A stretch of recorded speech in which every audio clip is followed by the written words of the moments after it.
Welcome to Chatsunami.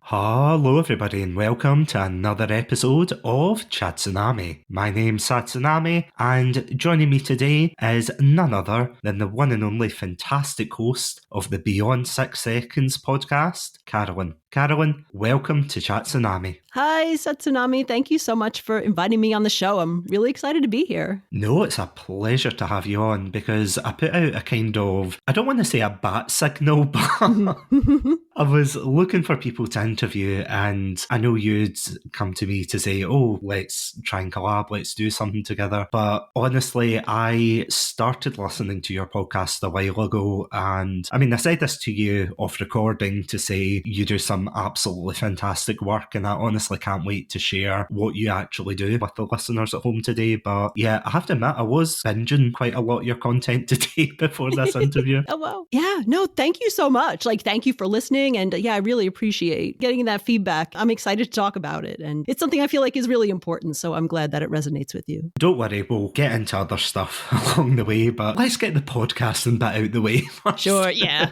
yeah, let's get the business away first. Of course, you're the host of the Beyond 6 Seconds podcast, which is an absolutely fantastic idea and a fantastic podcast that tackles a wide range of neurodiversity stories. Is that right in saying? Yeah, that's a great summary of what we cover. Yeah, absolutely. Out of curiosity, because I was looking to see when you started the podcast, and I have to say, I always do this because I'm always curious about people coming on and whether or not their podcasts were a product of the COVID lockdowns like myself, or whether they happened after or before. But I noticed that yours started before, like way before. Yeah, mine was not a product of pandemic-related activities where people were in their home, although, it was interesting how the show changed and evolved during that time. But I started in early 2018, and my podcast was actually in part the product of me kind of winding down one of my other hobbies that I loved, which was singing. And that was related to a job move that I had made. So in addition to podcasting, long before I was a podcaster, I was, and technically still am, a singer. And I have been in a cappella groups. I first started in one in college many years ago. And then after graduation, I sang for many years in a group in New York City. So that was a lot of fun. It's a very small group and we performed all over the place. Some really tiny venues to really big venues. And it was a great creative outlet for me. And I remember that at one point, I think I actually discovered what podcasting was while I was in the a cappella group, because one of the women that I was in the group with shared an episode of Malcolm Gladwell's Revisionist History. He did an episode on Leonard Cohen and the song Hallelujah. And that was a song that we sang in the group. So she said, hey, you should listen to this. It's like a whole history of the song and how it evolved. And it's kind of cool. So I listened to that episode. I'm like, yeah, this is interesting, like an interesting format. And so I started listening to the other episodes on that show and then other podcasts. So I kind of got introduced to it while I was still in the group. And then I wound up leaving the group through a whole variety of circumstances. But a big one was that I started at a new company that was much further away from New York City. So it was harder for me to commute in for rehearsals and performances. So for a while there, I just didn't have any creative projects that were around like voice or singing or creation or anything like that. So I kind of got the idea in late 2018 saying, maybe I could try this podcasting thing. I already know about microphones a little bit and about audio recording from my singing days because I used a lot of that equipment and did a lot of recording and website management throughout the years related to the singing group. So I said, maybe I could figure out the rest. I could just teach myself the rest around podcasting. Let me try this. And I just started it as like a general interview show. So if you go way back to the first years of Beyond 6 Seconds, it's mainly just anyone I thought who had an interesting story, who didn't necessarily go out there and share it on social media all the time. So sometimes it was someone who was starting a new business or someone who had an interesting volunteer project or a really cool hobby they wanted to tell me about. And the name Beyond 6 Seconds, it was actually the last part of the podcast that I decided on because I could not think of a name. And I just got that 6 seconds statistic from, I think it was some statistic I read about recruiters only look at your resume for 6 seconds or less before they make a judgment judgment on you. And again, I don't know how true that actually is. I don't think it's like a scientific study. It's just one of those stats that's out there. But I'm like, oh, well, I could go beyond 6 seconds and give people more time to share their stories and really talk about what's important to them and show the impact that they're having, that there are people like this all around you and you don't even know what kind of amazing things people are doing. So that's where the name Beyond 6 Seconds came from. So I did that for many years. And then the show continued to change. First at probably the start of the pandemic was when there was sort of small adjustments. But that was kind of cool because at that point, there were a lot of bigger name guests that I was admiring who were suddenly stuck at home. So in a way, it was an opportunity to be like, oh, this person who would probably be way too busy to even look at my message or make time for this, maybe they'll actually make time to talk about their new book, or maybe this stand-up comedian who's not out doing stand-up right now will have time to talk on my show. So that was kind of a cool pivot for a little while in the beginning days of the pandemic. And then things continued to evolve after that. But I actually wound up focusing on neurodiversity indirectly related to the pandemic because while the pandemic was going on, I wound up, through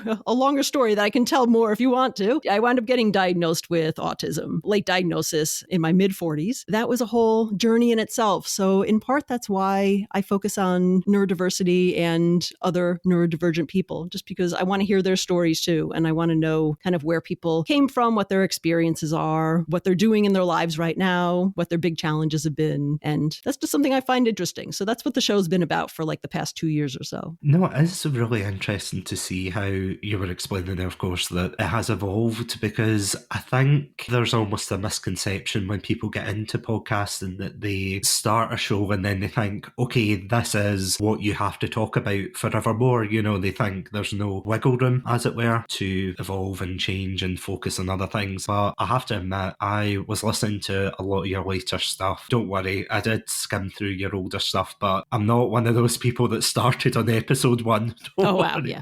A long time ago, yeah. I know, the absolute nightmare of it. But one of the things that I found really interesting about it, and as I said, I was flicking through a couple, one of which was, I can't remember the exact episode, but it was about a woman that you were interviewing with autism, and it was her relationship between herself and her religious beliefs and trying to find a place within the church and within life itself. And I thought that was absolutely fascinating, that there is a podcast out there that people are able to tell their stories and essentially they're really given a voice thanks to you. Yeah, thank you. That episode, and this surprised me a little bit, but I put my episodes on YouTube because I record the video. I'm certainly not a YouTuber. I'm not a great video editor, but I put them on there because I know there are people who want to listen, but maybe they prefer to watch the people talking and watch the subtitles and the captions go by at the same time. Maybe it's just easier for them to consume that content that way instead of,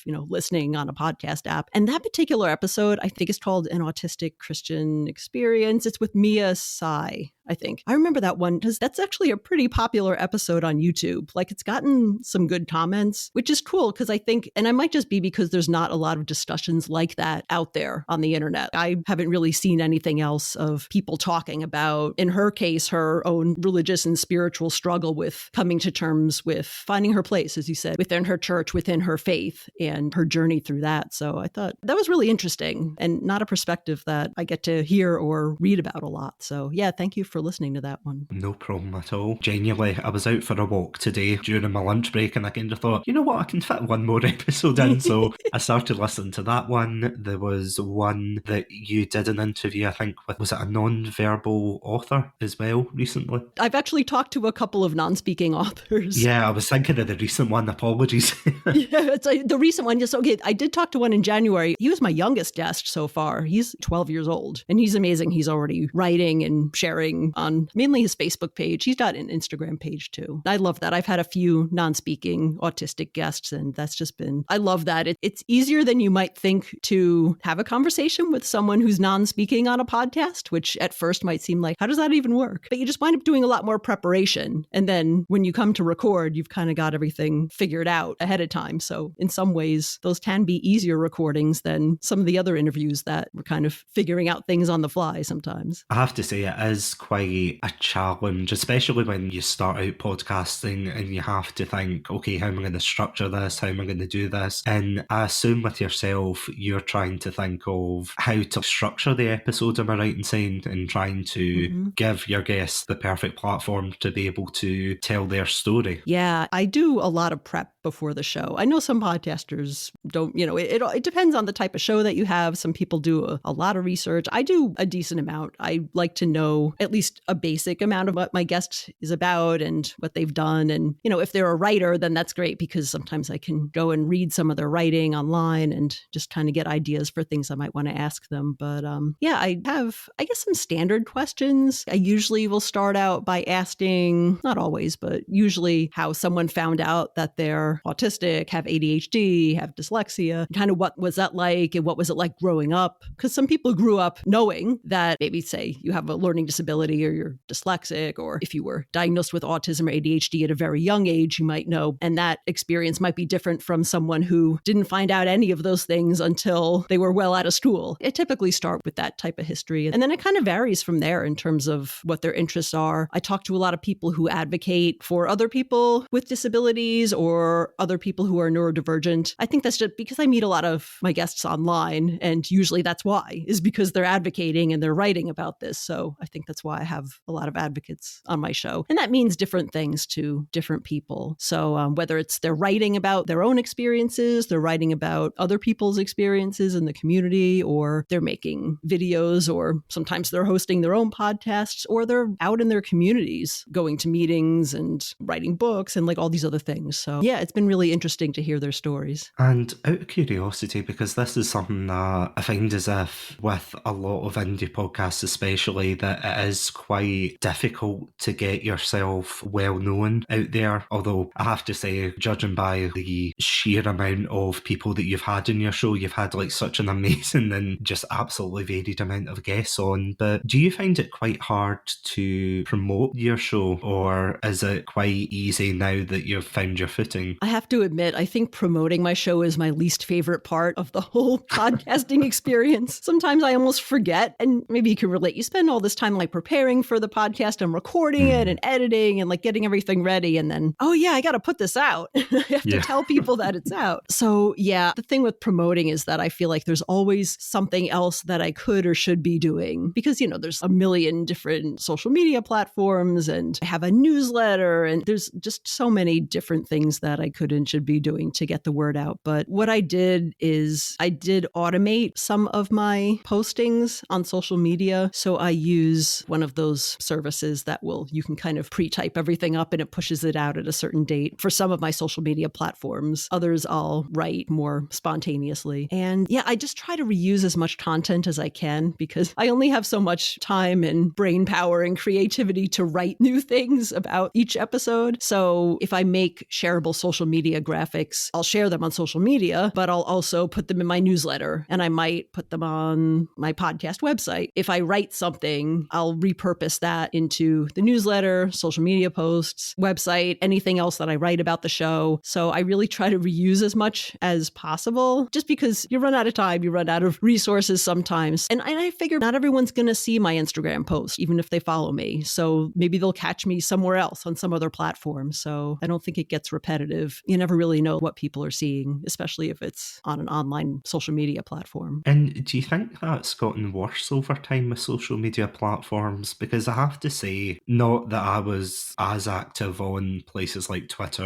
or Instagram before COVID. I have to say, I'm putting my hand up here. You can't see it, but I'm putting my hand up that I began the podcast during the lockdowns and everything, and it became my somewhat creative outlet. And it was certainly a learning curve for me to learn everything, learn how to promote myself, learn how to put stuff out and everything. But before the lockdowns versus after them, it feels as if nowadays there is a somewhat shift in the difficulty of getting noticed with podcasts and content in general. So I'm just wondering, because I know you've been doing this longer, so would you say you've found that with yours? Yes, definitely. I think back in 2018, it was much easier to get attention for having having a podcast, probably just by nature of there were few podcasters out there, or not as many. I mean, today there's a lot more. I mean, not compared to, say, the number of blogs out there or the number of published books. That's like way, way more. Yeah, it's definitely harder with podcasting. And the social media platforms have really changed too. I remember when I started my Instagram account, I don't think I started in 2018, but I guess many years ago, like pre-pandemic, when I first joined, I would put a post up and immediately get 30 likes on it. I'm like, wow, this is so cool. And now today I put a post out and I think it got 3 likes.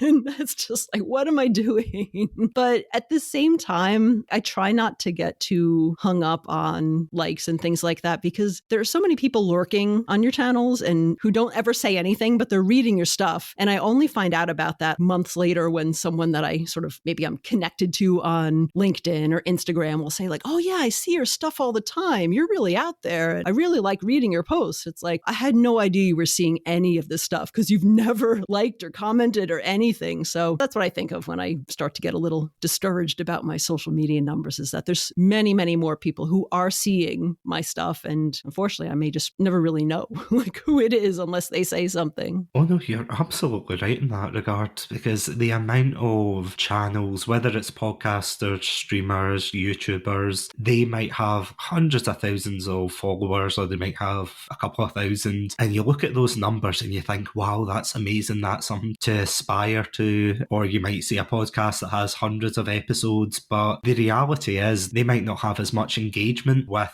the people that they're trying to target, and vice versa. You might have the opposite with smaller channels that have an absolutely massive engagement rate, but at the same time it doesn't look like it from the outset. So definitely numbers aren't the be all and end all, and I do think you're completely right. That is so discouraging for not only ourselves, of course, but for new indie podcasters as well who are coming into this. Yeah, it's tough. And I don't even look at my download numbers or whatever in my podcast host that often, because that's another thing. I think a lot of podcasters really, I don't want to say got upset or got a little discouraged, because I think it was Apple Podcasts changed the way that they did downloads. The app just stopped doing automatic downloads every time you open it. So a lot of people's numbers just dropped off one day. And people are like, what happened? I lost like half my numbers. Yeah, because they changed the way that they're measuring stuff now. So that's what happens. I did check because at the end of last year, I finally reached 100,000 downloads since 2018. So I was kind of waiting for that number, but it's a slow crawl. Like it was much, much faster in the beginning. That's why I'm at 100,000 now, is because it was just so much easier in the beginning to get the word out, and probably podcast numbers were a little more loose back then. So I kind of had that early momentum. But yeah, it's hard to get that amount of numbers. But at the same time, I think it's Libsyn, which is one of the podcast hosts, more popular podcast hosts. They release numbers about sort of like, if you have this many downloads per episode, you're in the middle 50%, or you're the top 10% or 5% of all podcasts. So even if you get 100 downloads per episode, it doesn't sound like a lot, but I think you're like slightly above average. That's actually a pretty solid number, because there are so many podcasts out there that I think just aren't active. People put out a couple episodes and then they stop. So it's actually pretty good. And if you think about, if there are really 100 people listening to what you have to say in an episode, or what you and your guest have to talk about in the offline world, that'd be pretty extraordinary. Like you're talking to a room of 100 people, or you're doing 5 talks in front of 20 people each or something. That's actually pretty good. So I try to think about it that way, because otherwise you just get caught up on everybody getting like hundreds of thousands of views or whatever. And I'm like, no, it still has impact. No, that is a perfect metaphor. That's the one that I always think of whenever you see, maybe if you have 50 listens for an episode and you're like, well, it doesn't seem a lot compared to some of the bigger podcasts, but at the same time, if there was 50 people in front of me, first of all, I'd be saying, how did you get in the house? But then second of all, I would be saying, well, that's a lot of people here to listen to the podcast. So you're completely right. It is that almost sense of expectation. And I could be wrong. I can't remember where I heard this from, but I think someone said a lot of podcasters who begin and then they end their podcast, they usually do it around episode 8, I think. Yeah, I think it's like 7 or 8. Yeah. It's quite an interesting number, I have to say, because it's not they're saying, oh, let's round it out to an even 10, or oh, let's stop at 5. It's a really weird, very specific, oh, this isn't working for me, I'm not going to push forward, and they kind of just give up at 8, which they must be really going through a rough time if they're ending at that number. I think people underestimate underestimate how much work podcasting is. Oh, yeah. I think on the surface, it doesn't, it's like, well, I can just turn on microphone and I'll talk into it and record it and put it out, which I'm sure there are podcasters who do that. And that's great. If that means that they do it versus not doing it, that's awesome. But it's a big learning curve. It's just a lot of effort. And I probably do much more work on it than I should. Like I probably could automate more processes and simplify more things that I'm doing. But even if I did half as much, like sometimes the rest of your life kind of it gets in the way of your podcast. Some people have other full-time jobs or other like family commitments or other hobbies or other things they have to do. So yeah, and then maybe you hit a creative block. That could be it too. With the interviews, it's kind of easy for me because, I find my guest and that's my inspiration. Is like, all right, now I know what I'm going to talk about. But maybe people with solo shows, if I had to think of something to talk about every week or every other week, I really try to put out solo episodes, but I don't do it too often because I never think of what to talk about. And people like those episodes. And I'm like, oh, I really should do more. But I'm like, what do I want to talk about? I'd rather just talk to somebody else. Oh no, I'm totally with you there because we put out solo episodes called Chatsu Shorts and it's usually between 5 to 15 minutes and it's relatively short, but beyond maybe the odd episode or two of it that I've said, you know what, I'm going to do this completely off the cuff. I might have bullet points, but I'm not going to prepare a script. I'll be fine. For 90% of them, I have a script for it and you can definitely tell. I don't know if you feel like this sometimes where it feels different to record when you're like this, you're bouncing off someone else, you're talking to them versus when you're on your own and you have to read off a script that you've wrote. Honestly, it's a skill in itself because you look at some people and you think, oh, they're just reading off a script and things. And then when you try it, you're like, how the heck do they do it? Yeah. I don't know. I mean, kudos to people who can just sort of turn on the mic and their recording software and just talk off the cuff and sound awesome because I'm not really one of those people. Maybe if I practiced a lot more, I could become one. But yeah, almost everything. Even if I'm writing a script for myself, I use the software Descript or Descript. It's like a video software. I'll use it for video editing and stuff. But it also lets you record directly into it and it will transcribe what you're talking about. So if I don't feel like writing something, typing it out, sometimes I'll just talk into that and then I can always clean it up, all of my non sequiturs and the sentences and the thoughts that I don't finish. And then that turns into a script. But I almost always have some kind of script. That's just me. I think it's great to not have a script, but not quite there yet, at least with solo episodes. No, I'm with you there.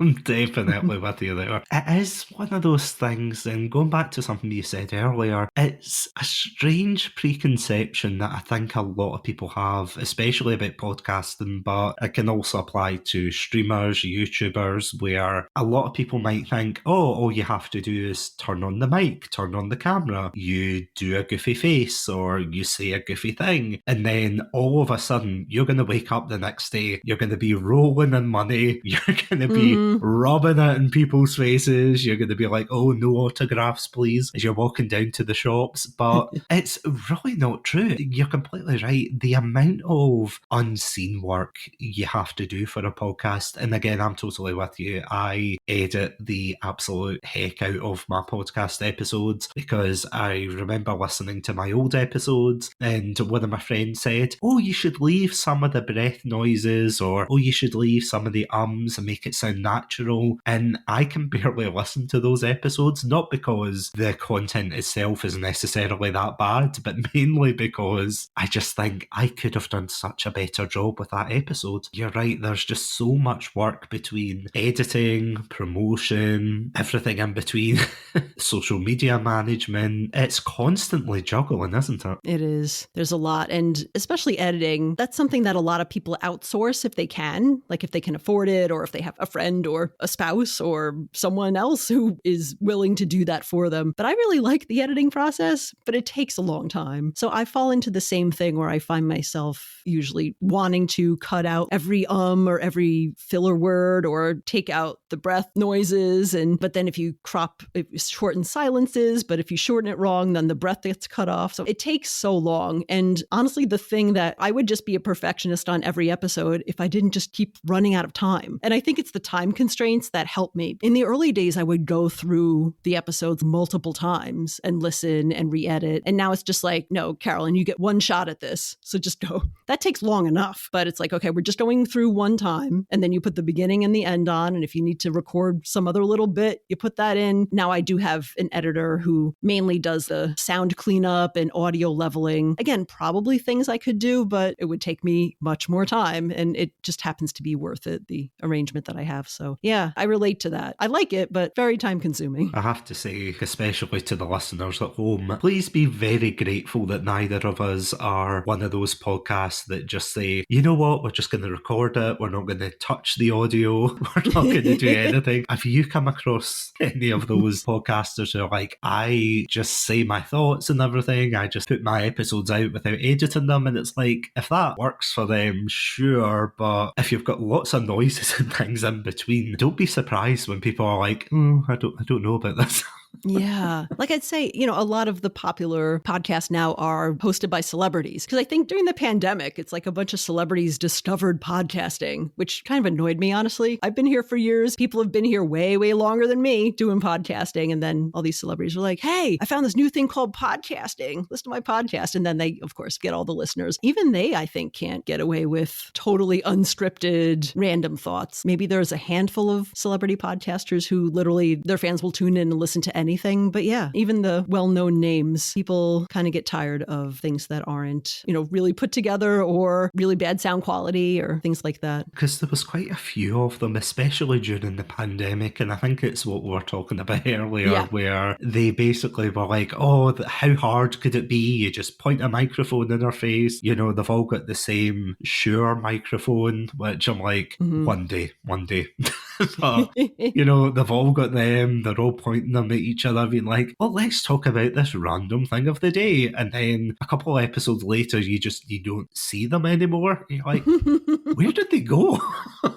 And they have staff doing it. It's not like it's just them in their house by themselves. Even during the pandemic, even remotely, they had people helping with that. So it's like, wow, if people who have actual support people to put their podcast on still think it's too much, that's something. Yeah, that winds me up something awful when I see other indie podcasters who they do a lot of work in editing, promoting and things. And then you've got a celebrity podcast who basically, and again, I'm not undervaluing what some of the celebrity podcasts do, but you see some of them where it's like they'll turn up, all they have to do is speak into the microphone and then they can go away and do whatever they want. Yeah. Whereas for indie podcasters, you have to edit, record and basically do everything that a whole team that they've got does. And it's a complete disconnect when you see people say, oh well, look at this celebrity, they've got so many followers, they've got this and that, but you can't really compare yourself, can you? Yeah, and I do enjoy celebrity podcasts too, certain ones. But that is one way to have a popular podcast, is to already be popular and then start a podcast. Honestly, I think it works in that direction a lot of times. It's harder to go in the other direction to make your name as just a podcaster. Because it's the same when it comes to things like streaming as well, or even when they're going from, as you said, they're going from a different platform. Because I know there's quite a few YouTubers that have done it, whether or not they did it for the same reasons to say, how hard can it be? And then half of them never really return to it, and you're like, oh no. But yeah, you're completely right. It's that sense of they're already famous to begin with, or they've got some kind of brand recognition that they're saying, oh, followers, come follow me into this other place. And yeah, it's not a good look for new podcasters, I have to say, when they're coming into it. Compared to, and I know I've asked this kind of in a similar way before, so apologies, but do you feel as if in terms of the grander podcast landscape that things have completely changed between 2018 versus nowadays? I think a lot has changed. And honestly, I try to keep up with all the changes, but sometimes I know there's certain trends that I just kind of missed, or new technologies that I should be trying. I feel like there's just a lot more to do around podcasting. Maybe that's because it's harder to promote. So there's this pressure of, well, I can't just put episodes out. I have to tell people. So I have to post on social media media. But then, if the algorithm changes or something happens on social, then I also have to have a newsletter so I can reach people that way. And then, so it's like more and more work kind of piles on for maybe the same or less attention. I don't know if it's totally changed, but it has definitely changed quite a bit. I have seen people using podcasts as a good companion to their businesses. So a lot of people who are like entrepreneurs, maybe they're professional coaches, like life coaches or business coaches, or they sell something, whether it's a product or a service. I think they will start a podcast, and that actually can help them build a community. And I guess it could be like a lead magnet for them. They can get clients that way. I've known a couple people who use podcasting in that way. And I think that was not something that I was thinking about because I don't have my own business, but it is really interesting to see podcasts taking that role in someone's business as not the thing itself that makes the money, but the thing that brings in clients, that shows your credibility, that makes people feel familiar with you. It's like, oh, I want to work with this person because I hear them talk about things that are important to them, and they sound like they are very knowledgeable and they have great relationships with people on their show. And then it brings people in that way. So that's kind of different. That's not really something I was seeing a lot back in 2018. Again, that's not really my niche, but it was interesting to see other people go that way and find success with podcasting that way. Yeah, but it's different now. So my favorite part of podcasting a lot of times is the community. And that's something that in my last episode of last year, I said I wanted to find more of personally, is community with the guests that I interview. I try to stay in touch with a lot of them, at least on socials. And sometimes we have more close and more frequent connections with each other, with other podcasters. Like, that's been amazing. Some of my very best friends are podcasters, and I met them through podcasting. Yeah, just being a part of this creative community is something that's meaningful to me. And again, was not something I was thinking about when I started out back in 2018. No, I have to say, the indie podcasting community especially has been absolutely fantastic and really so supportive, which I know you can probably hear the shock in my voice when I say that, to say, oh, they're so supportive. But compared to some of the others that I've seen over the years, like especially in terms of streaming and even maybe the YouTuber community, which I'm not an expert on in particular for that area, but you see a lot of people who are trying to compete with one another. They moan about, oh, I'm not getting the views, or oh, why is my video doing rubbish, or creating this very negative atmosphere around their content, around their channels and things. Whereas the indie podcasting community, bar maybe one or two outliers, have been absolutely fantastic and so supportive. I mean, to be honest, I don't think we would have met each other as fast without the group that you and I are in, of course. And the amount of podcasters that are in that are just so lovely and so supportive. It's great, I have to say. It really is. Yeah, and it is interesting because I even know podcasters who podcast on very similar themes as mine. So you think in some ways that would be competition. And I guess in some ways it is. But the way I see it is there's plenty of topics for us all to cover. There's plenty of guests for us to interview. We'll never get to interview as many people as we ever want to because there's just so much to cover. It becomes more of a community instead of direct head-to-head competition. I don't know what other platforms are like, if YouTuber streaming is more like competitive in the community. But yeah, I have found that the podcasting community is, for the most part, very open to collaboration and teaching and sharing with each other, at least the indie podcasters that I know. No, absolutely. Especially with the amount of groups and things that people gravitate towards, because I actually started, I don't know if you've seen this floating around Twitter, with the PodPack Collective. Yeah. And I'm not going to lie, see, when I first proposed that to a particular group of people, I thought, right, there's only going to be one or two people that might say, it's all right, just say, okay, be gone, go get out of here. But it was surprising to see how receptive they all were to this. And as you said, it's amazing to see how open people are to collaborations and things, rather than, they might say, oh yeah, sure.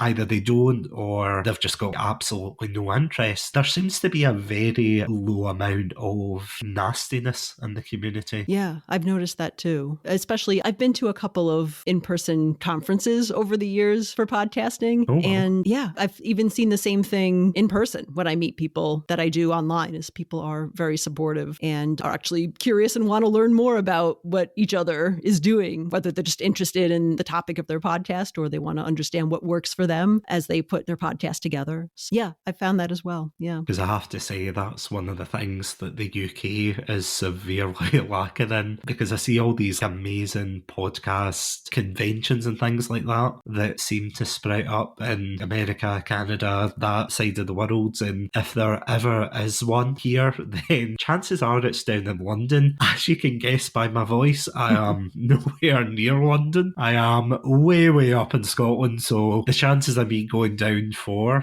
that is, it's not far-fetched, but it's not easy to go down, get there, interact with people. It doesn't seem as if it's a niche that's really been explored up here. So that's why I go around with a boombox being like, listen to my podcast. Yeah, there's been more and more, even coming out of, during the pandemic, there really wasn't anything. But even, within the last year, I feel like there's more conferences or even just like smaller meetups popping up around the United States here, like in smaller towns. There's even one for the New England states, which are the northeastern states over here, like Massachusetts and Maine. That's a new group that's forming. So yeah, I know, like almost everywhere all around the country. Not that I go to the majority of those, but I'm like, oh, that's kind of cool that it's for like other people who live in other places. It's good to have the option though. Yeah, I hope you get more podcasts, even if it's not big conferences or conventions, but just like smaller groups. Hopefully that'll grow in other countries as well. I've really noticed it here within like the past year. So I don't know. That would be cool to have it in more places. It kind of feels weird that a lot of podcasters now are doing a lot more in-person recordings and stuff like that, because I know the majority of them that you see in YouTube and things like that, you see them in front of the camera talking to their friends on the other side of the room and such. But I mean, for me in particular, because I started it in 2020, well, towards the tail end of 2020, the majority of my episodes were done over Zencaster. So they've all been relatively remote, and I never really got to do an in-person one until, I want to say, either 2022 or 2023. It was like really late until my friend was like, oh, do you want to meet up and try and do an episode together? And I was like, yeah, sure. And, we did it and it was cool, but it always feels quite strange having to shift the dynamic, and I wonder if a lot of other podcasters who did start in the pandemic years think that, because I have to say, I don't know if you've heard that episode, and if you have, I apologise in advance, but my friend Martin McAllister and I, we did a episode where we went to Acme Comic Con and we interviewed people in person. I don't know if you've interviewed people in person spontaneously, but it is absolutely terrifying. Oh, yes. I did an episode like that once, and it was at a convention, and it was many years ago. So yeah, and I only asked them one question. So it was like a montage of things, and that was still like a little nerve-wracking. It's not what I'm used to. Because I have to say, I think I had a set amount of questions, and I was like, okay, all you have to do is go up and say, who are you, what you're doing today, and what do you enjoy about Comic-Con? That's it. I'm going to be confident. And then you listen back to it, and it just sounds like I'm going, what do you like about Comic-Con? It's like, please answer so I can go home. And I was like, oh my goodness. I think a lot of the editing that I do, even with the episodes that I do remotely, a lot of the editing is editing me. Yeah. Like, I listen back, I'm like, what? It's like, I wrote this question down. Why did I decide I was going to like go off on some tangent and try to transition? And then it's like, oh, I didn't finish that sentence at all. It's like, let me just cut this part out and then make it sound like I could actually read the question. Usually my guests are actually pretty good in terms of, I don't have to edit them heavily because of the way that they are sharing. Compared to me, it's like, yeah. Or maybe I'm just more picky because I'm used to what I sound like. I'm like, I don't think that's what I'm supposed to sound like. Let me fix that. Oh no, I'm the absolute same, because whenever I get a very great and well-spoken guest, yourself included, of course, I'm not just saying that because you're here, but all I think is, oh great, I wouldn't have to edit them so much in the final cut. And then I listen back to my side of it and I'm like, you on the other hand, you're getting cut down to a couple of minutes, because the amount of cutting, honestly, you should see the amount that I just remove out of some episodes, because I just think, okay, this isn't flowing well, or this isn't, and I try not to, like, I genuinely don't really cut any part of the conversation out unless it's, as you said, it's like me going off on a tangent or rambling, and I'm like, okay, this isn't fitting in, but I try to keep it intact. And I know whenever my guests are on, and usually they do a fantastic job, and then, as I said, you know, you listen back to yourself, and I don't know, I feel as if you do learn a couple of things over the years.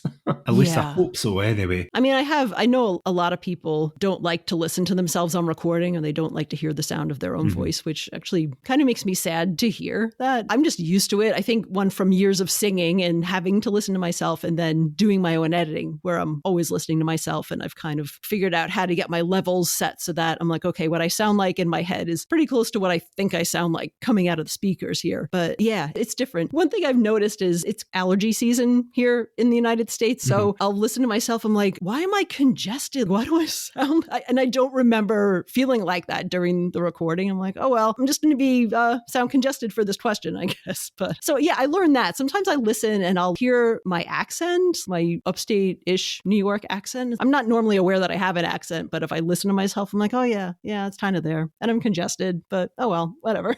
Oh no, I'm the same. Scotland, as you may know, is a very, very cold place, and I am super prone to getting colds at the worst possible times. So the amount of episodes where I think, oh God, I haven't recorded anything for next week, and I'm going to have to record something or nothing's getting put out, and then you sound like you're pinching your nose throughout the entire thing, and I'm like, no, I swear, I'm fine. It's not that bad. But you can definitely tell in some episodes, you're like, oh, I totally know what you mean. And especially with what you were saying about the voice thing, where a lot of people listen to their voice and they think, oh, I don't know about that, because I was definitely in that camp when I started, but I think I've just developed whatever the vocal equivalent of Stockholm Syndrome is, where I've just heard my voice so many times, I'm like, you know what, it could be worse. Yeah, and I like hearing all kinds of people's voices on podcasting because, you know, it's not radio. It's not like, whereas with radio, you had to have the quote unquote radio voice. And it's like that same kind of voice that every, you know, morning show DJ has. But, you know, with podcasting, you can do that, but you don't have to. You can just be a regular person talking in your own regular way that you're used to talking. I mean, that is the beauty of podcasts, though. The fact that you can do it in your own way. As you said, you don't have to be entirely formal. It can be a casual conversation like what we're having just now, or it can be maybe informative if you're doing a more serious episode, or if you're doing something about a particular topic and you need to get the facts across, or you want to make it a wee bit more jovial and funny, you'll bring a bit more lightheartedness to it. So there's just so many genres, but I'm actually quite curious, because this is a question I've been holding on to throughout the episodes, but beyond, of course, your own podcast, what other types of podcasts do you like listening to? Sorry to put you on the spot there as well. I definitely need to spend more time listening to podcasts, but I guess I really a whole variety of different kinds of podcasts. So sometimes I'll listen to other people's, they have like a neurodiversity related podcast. I'll listen to those. I listen to my friends' podcasts a lot. So I have one friend who hosted a show with her other friend, and this podcast, they're actually wrapping it up because they're going to start a new podcast later this year. This is kind of funny, but it's like a comedy podcast, but it was leading up to like the new Willy Wonka movie that came out a couple months ago. And they started it like years ago as it was all about that and their anticipation and all the things they were thinking about. And it turned into this sort of fan club movement thing. Like they found a fan base. That is actually kind of an amazing case study. And, you know, they just started it for fun and it was something that they were strangely obsessed with. They'd say strangely themselves. I just need to figure out like what's going on with this. And, you know, they had people writing into them, sending them fan art. I think they were writing fan fiction about some of the characters they made up. It turned into this whole like mini universe, which as a podcaster is amazing, you know, that you have your own devoted following, which is pretty cool. But now that the movie's out, they're winding that down and they're going to start their second show. And now they have about all this experience working together and coming up with really creative plots and topics and storylines. I'm excited for that one. That one's still under development. But the name of their show was Wonka Watch, in case there's any Willy Wonka fans listening. Well, actually, if you are a Willy Wonka fan, you may already know about that podcast because they seem to have found everybody and brought them into their fan base. So I would listen to that, even though honestly, I don't have any particular interest in the movie or the Charlie and the Chocolate Factory story or property. I saw the old movie, but just hearing their interactions, because they're great together. They're funny, like organically funny. It's not forced. It's not scripted. They prepare for what they're going to talk about, and then they just have such a great chemistry together. So it's stuff like that is just really fun to listen to. So that's another example of things I listen to. Well, I was going to say, speaking of Willy Wonka, that's quite a sore topic for the people of Scotland recently. Oh, no. I take it you've seen that in the news. I have not been following up on my Willy Wonka news, unfortunately. Oh, long story short, and I can't believe I'm the person to reveal this to you, so apologies. Oh, no. There was a experience, and I'm using that word very loosely, where somebody conned a lot of parents out of money for a Willy Wonka experience, but he generated the whole thing using AI. Oh, okay. I did hear about this. Oh, I didn't know that was in Scotland. That was Glasgow, yeah. I had no idea where it was. I just saw it on Twitter, of all places. Oh my gosh. That was us. Wow. That was something else. Those pictures were pretty... Oh, yeah. The thing that got me the most was I saw that Glasgow was trending and I thought, you know what? It's time for Glasgow to be in the spotlight, because Edinburgh is one of those cities that it looks amazing on the side of a shortbread tin and everything. So you know what, Glasgow, what have you got for us today? And then you read up on it and I was like, surely this is just going to blow over. It'll be fine. Then people are making memes and horror films about it.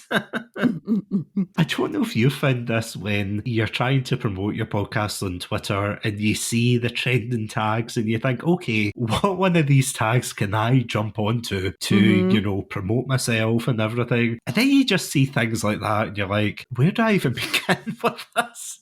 Yeah, I gave up with the trending topics because I figured by the time I see them, there's so much out there that no one's going to see my hashtag tweet on that. And I don't know, I feel like a lot of those are just trending for you. So like things I see as trending may not be trending for a lot of other people. I don't know. Yeah, I never figured that out. I would see it kind of show up in the trending topics and then I never did a great job hopping onto things like that. I know, because it always comes up like, oh, trending for you. And then you click it and it's just the most random collection of tweets that have nothing to do with the actual topic, and you're like, do I want to be out there with this particular group? Or it's a minefield is what I'm saying. Yeah, absolutely. Yeah, I absolutely love Twitter, of course.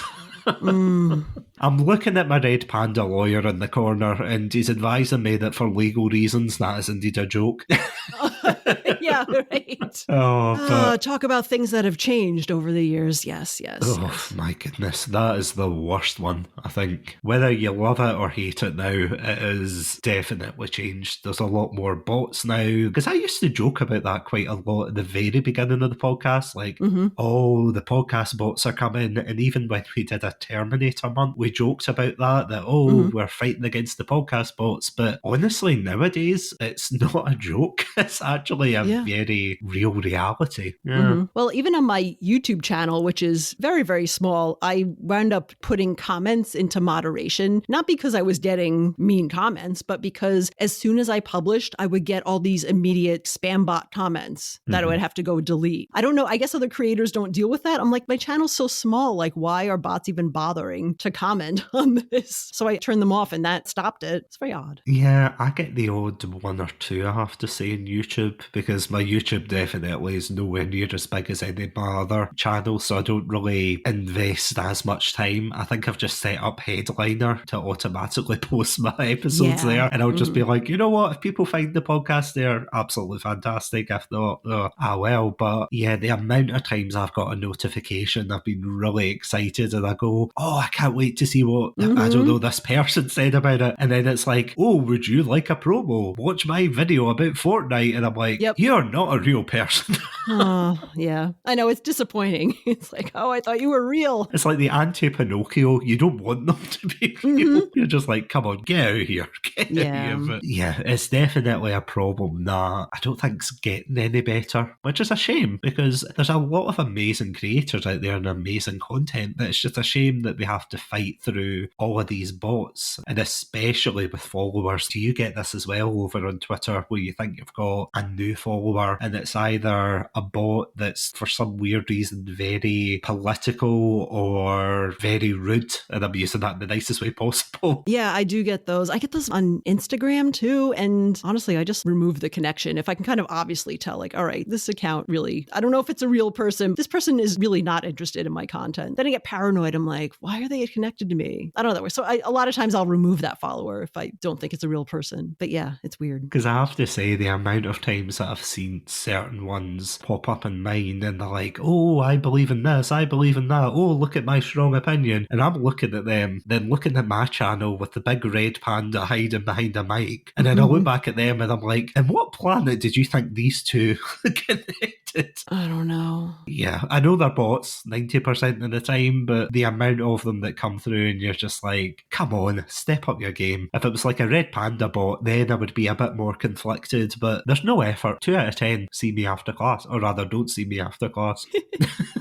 Yeah, it's like, does this actually work? I'm like, I don't know, maybe at scale, if it's a bot, somebody clicks on it, I don't know. But it's like, why does this really ever work? I mean, to be honest, I'm still waiting for the Netflix documentary or someone who actually took one of those promo bots up on their offer for quote-unquote organic followers and went, oh yeah, I can promote your show for a ridiculous amount of money, but I'll give you organic followers in return. I wonder if anybody has done that. I don't know. I mean, probably, but yeah, I don't know anyone. I mean, there was one horror story I heard, and this could be totally made up, so take it with a pinch of salt, but I'm pretty sure there was somebody who did it, or the rumour was that they did it, but because they stopped paying the people for the reviews and things, they just completely review bombed their show with 1 star just because they wouldn't pay. I can see that happening. Yeah, I heard that too. I could totally see that happening. And that's scary because it's not that easy to remove 1-star reviews. Unless you can prove that they're really fake, then they get removed. But it's like a whole thing. Then you have to like go and make your case. And oh, it's a faff.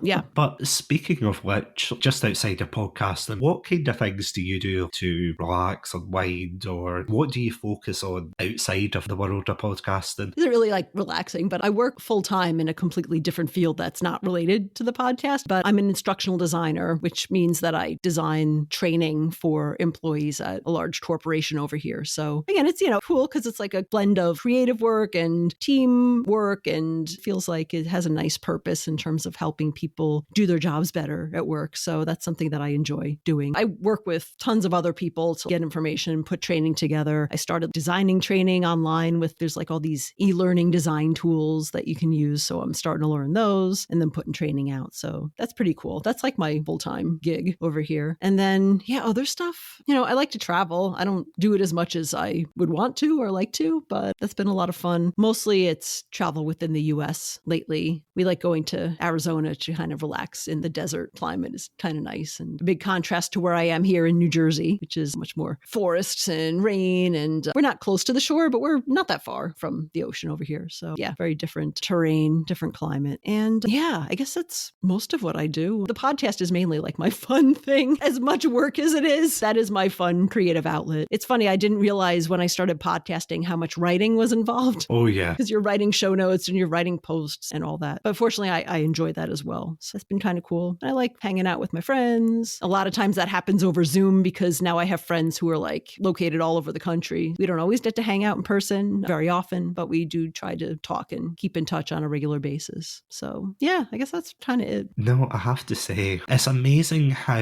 podcasting almost, I don't want to say engulfs your life, but it takes a huge huge part of it once you get going, doesn't it? It does. Because the amount of times that I have to say when I started out and I was like, okay, this is a side project, I'm going to focus on streaming and everything. And then, of course, when things started to open up again, I really moved away a little bit from streaming. I was like, okay, I'm not going to focus on that as much. Maybe I'll do a wee bit more podcasting. And now, whenever I meet up with friends, I am essentially that guy with a podcast.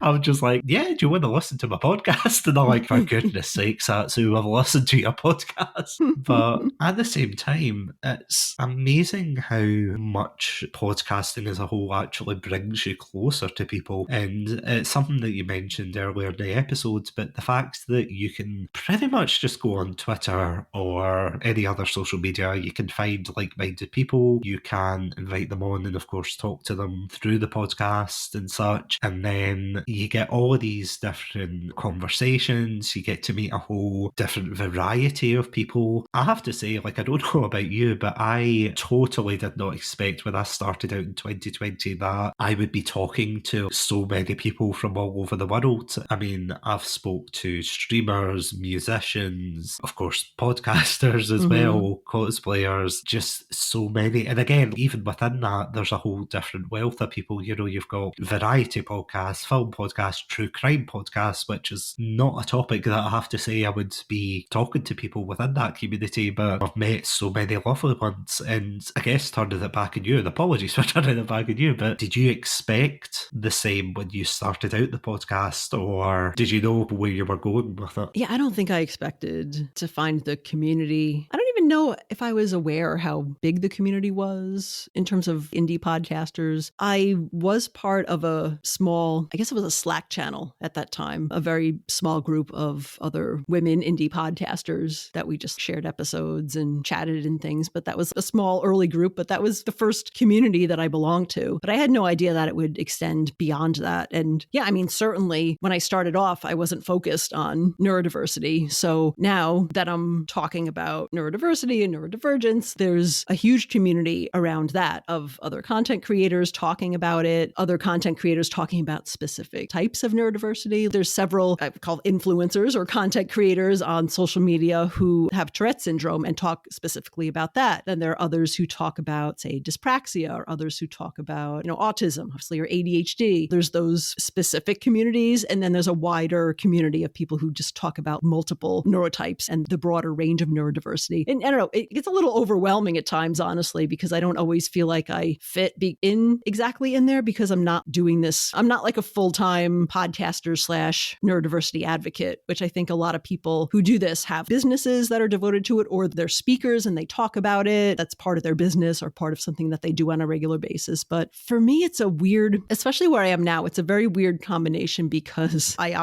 host a show about neurodivergence. I talk about my own autism on the show here and there. But in my day-to-day life, a lot of people I know in my offline world don't really know that I'm autistic. It's not like a secret that I'm keeping from them. And obviously, if they listen to my podcast, they would know. Or maybe they do know. Maybe they know and they're like, whatever. But it's a weird duality of having this podcast where I'm very talking about it and talking about these issues and sharing this advocacy. And then I kind of go to other parts of my life and it's not really something that I talk about as much. So it's a really odd place to be at this point. So I'm not really sure what's going to happen with that. I'm sure something will change in terms of how those two parts of my life get integrated with each other. But for now, there's still at least some separation. And I don't know, it's a strange feeling. I'm not sure even how to resolve it at this point. It is quite interesting what you were saying there about the fact that there's a lot of neurodiversity podcasts that either they focus on one particular topic or they focus on the whole range of it. And I suppose as well, even extending it in the wider podcast community, and especially with the neurodivergent community and podcasting, that everybody's trying to find their particular place within the community, whether they are going to be sticking to, as you said, whether they're going to stick to one topic or whether they're going to branch out into different ones. And I just want to say, once again, not just saying it because you're here and you paid me the $10 on PayPal, definitely not saying it. But you do an absolutely fantastic job of not only highlighting different neurodiversity stories, but also to, as I said at the very beginning, and apologies, I've come full circle to say that you've essentially given a whole community of people in these particular areas a voice as well. And I honestly thought that was just absolutely fantastic to see, because it's something that, and I mean, I struggle with it as well for different reasons, but I feel as if when you get into podcasting, the first step is finding your feet, finding your niche, finding your topic to kind of follow. And then once you've got that, you have to find your community and everything. And once you've found a community of like-minded people or people who are going to support you, after that, then you have to think, what am I trying to achieve with it? How am I going to use this podcast and so forth? And it is just absolutely fantastic to see someone like yourself who has rooted themselves within the neurodiverse community, within the indie podcasting sphere in particular, and just done an absolutely fantastic job of it. Because I feel as if, and I don't know if you feel the same way about this, that there are a lot of new podcasters that kind of come into things, and that's really the main thing they struggle with. Are they really speaking to anyone, if that makes sense? Going back to, again, something you said earlier, do you know if you are speaking to anyone, or are you just,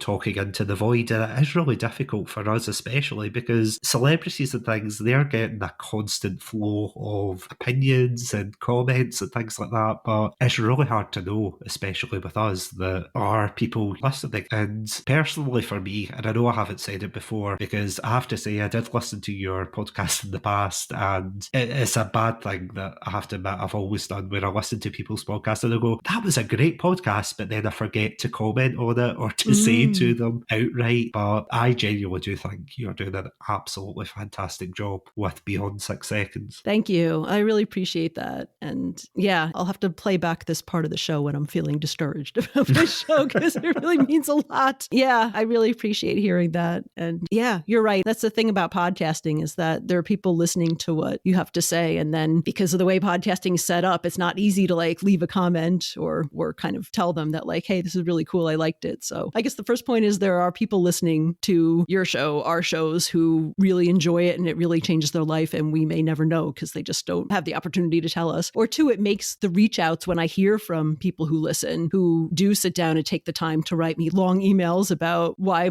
a particular episode resonated with them. It makes that even more valuable and special because it does take that extra effort. So yeah, thank you so much. Thank you for listening. And I really appreciate you being just so supportive and understanding what I'm trying to do. So yeah, it means a lot. So thank you. Because I have to say, I don't think that listeners in particular might have the same perspective as us, for example. And what I mean by that is more that they don't get to peek behind the curtain as much. So they might not realise that this episode that, has had hours of research or work or whatever put into it. They're just going to kind of listen to that at face value, maybe when they're driving, maybe when they're doing chores around the house or whatever, and that's perfectly fine. But to them, it's almost like, and again, not every listener, but it might be for a few people who don't know how much work goes into the podcast, especially indie podcasts, that they'll listen to it and then they'll kind of move on with their day. So it's definitely a thing that I think a lot of indie podcasters in particular need to realise, that it's not, for the most part anyway, I don't think it's necessarily malicious or it's anything that they've done, that the podcaster has done to cause people to like run away from them. Yeah, definitely more that maybe either they just don't have time or they've been flicking through or whatever. And yeah, it can be hard on us, I have to say.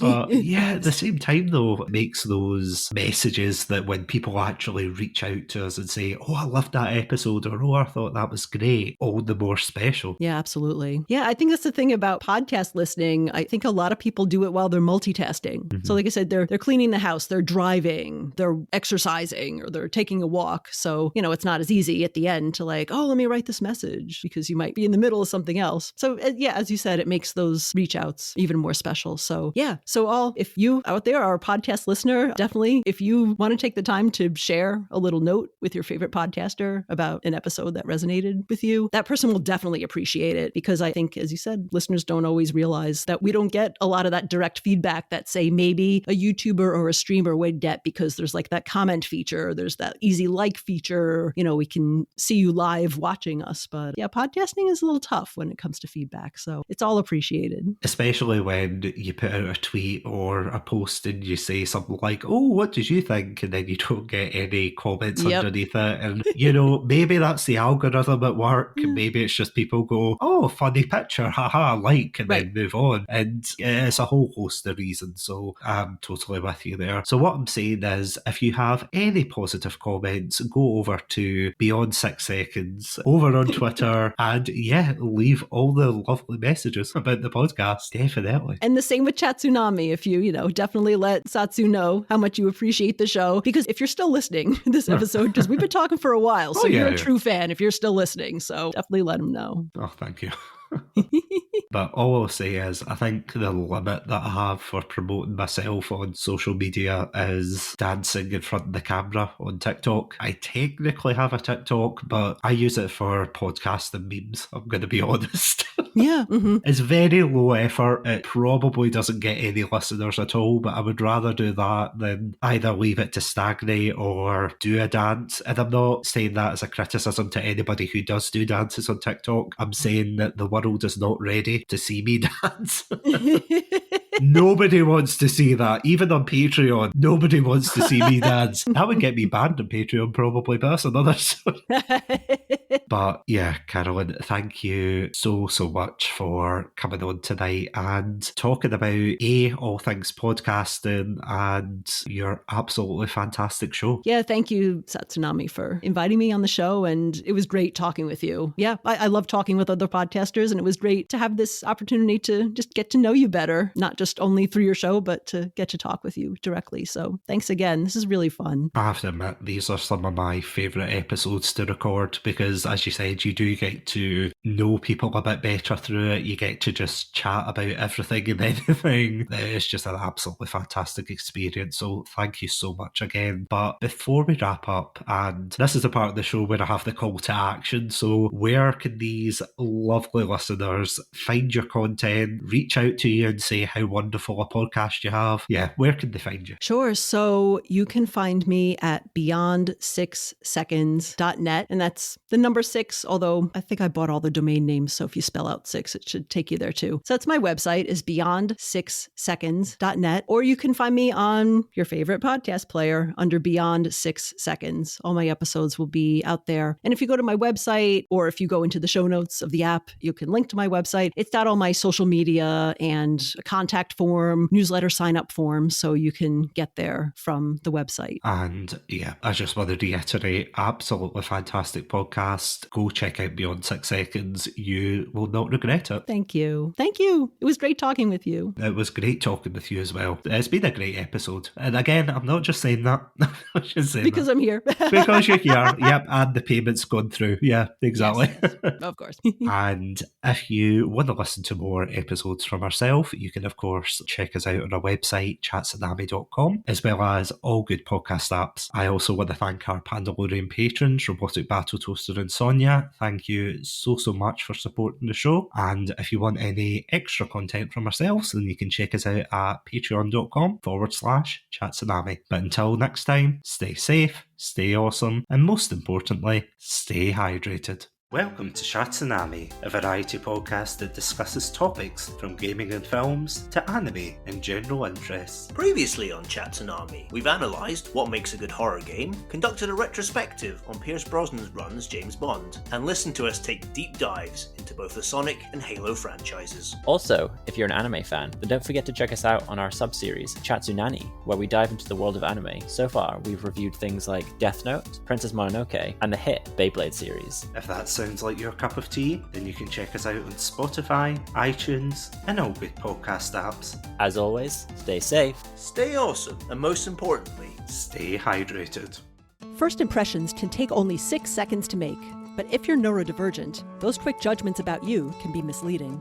Because of most people's ignorance around learning disabilities, people think it means you're intellectually incapable. I'm not Rain Man. Every autistic person isn't Rain Man. I thought I was talking to people who understood dyslexia and ADHD, but they did not. They freaked out and were like, well, if you've got Tourette's, if it's going to be a problem, then we can just fire you and get someone else. I'm Carolyn Keel, and I host Beyond 6 Seconds, a podcast where neurodivergent people share their lives and advocacy. One of my goals is making autism not something that's scary. I really want to help people understand dyspraxia a little bit better. Get the real life of Tourette syndrome out there. Stop thinking we were nothing but a joke. Let's shatter misconceptions and celebrate neurodiversity together. Listen at beyond6seconds.net or wherever you get your podcasts.